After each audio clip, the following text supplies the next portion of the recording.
Kasako Media, tunaangazia maisha, tunaandika kesho.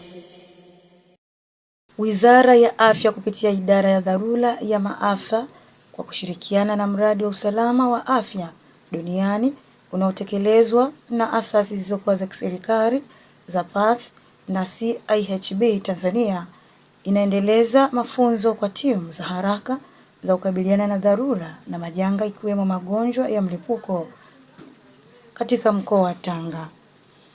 Mafunzo haya yanafanyika wilayani Korogwe, mkoa wa Tanga, yakiwa yamelenga kuzijengea timu hizo uwezo wa kufanya ufuatiliaji na uchunguzi wa kina wa matukio yanayoweza kujitokeza, ukusanyaji taarifa muhimu pamoja na sampuli za kitabibu na kutoa mapendekezo ya hatua za haraka za kudhibiti na kuzuia kuenea kwa tatizo hilo kabla halijaleta athari katika jamii.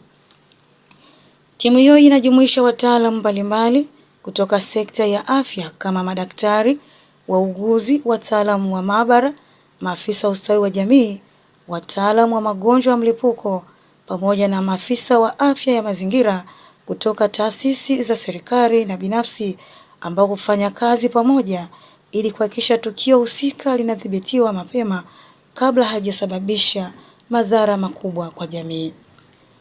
Mafunzo hayo pia yatatoa fursa kwa washiriki kubadilishana uzoefu na kujifunza mbinu bora za kitaalamu katika kutambua udhibiti wa matukio ya dharura za kiafya, hatua inayosaidia kuimarisha uratibu na pamoja katika ngazi ya mkoa, wilaya, jamii katika kukabiliana na kwa ufanisi na matishio ya kiafya yanayoweza kujitokeza.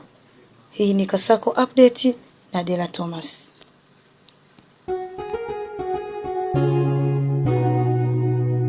Kasako Media, tunaangazia maisha, tunaandika kesho.